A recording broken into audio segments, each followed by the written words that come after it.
ကူကာကာဒီမှာကျွန်တော်နေရောစနေလာကျွတ်နေမှာစက်ကလေးနဲ့ဘလိုလေကြမ်းတန်ဆော့ပြမှာဆိုတော့ကျွန်တော်စောက်ကြည့်လိုက်တော့ဒါနဲ့ကျွန်မရဲ့ဗီဒီယိုဆိုင်မှာလေကျွန်မဂူဂူကာပဲအမြင်အော်နေဆိုကျွန်မဂူဂူကာပဲတစ်လုံးမတက်တယ်လို့မထင်နဲ့နော်တကယ်လို့ရှင်ထင်တယ်မှန်တယ်ကျွန်မအဲ့တစ်လုံးမတက်တာ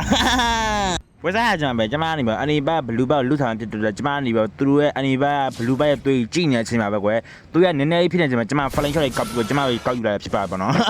ကျွန်မနေပါဆလီနာရဲ့ arrow ရန်တန်ပန်းတန်ဖြစ်လိုက်တာမကြည့်အောင်ခြုံထဲမှာ Novaria ရှိနေတာအကောက်မှသွားထိတာအကောက်မှထိပြီးကျွန်မရောပြေးဆက်ပြီးကျွန်မပြေးရဆွဲပြဲပလိုက်တာပေါ့နော်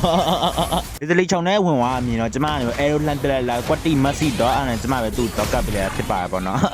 အမိဘက်ကရီဇာရှင်းကနေပေါ့အနားကနေတော့ damage တွေပေးနေတာကျွန်မ arrow ထိသွားကျွန်မသူ့ tower ဟိဝင်ဆွဲပြဲပေးလိုက်တာပေါ့နော်အနီဘက်က Novaria ဒဲလာကျွန်မသူ့ဒဲလေး arrow တီးတော့ကျွန်မသူ့ဆွဲပြဲပေးလိုက်တာပေါ့နော်အနီဘက်က Ruby မှာပြေးချင်တာရဲ့သူပြေးမနေအောင်ကျွန်မ arrow တီးပေါ့ကျွန်မသူ့ဆွဲပြဲပေးလိုက်တာပေါ့နော်ကျွန်တော်တို့ဘာဒီကီအနီဘက်ရီဇာရှင်းအသက်လိုက်တော့ဆိုကျွန်မသူ့တော့ကူညီပေးရတော့ Leslie ပစ်ချက်နဲ့သူရကိုင်းနေကျွန်မရီဇာရှင်းမှာပေါင်းတော့ကျွန်မပြေးသွားရောနောက်ဆုံးမှာကိုရီးယားချာလီအတင်းရပဲရှုံးသွားဖြစ်ပါရပါတော့ဒါပေမဲ့ကိုရင်ထဲမှာတော့နိုင်ရလေးအမြဲတမ်း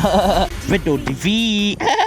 ကျွန်တော် game လေးကျန်နေဆိုကျွန်တော် like follow နဲ့ကူညီပေးတော့ကြပါအောင်ခင်ဗျာအားလုံးပဲတတအပ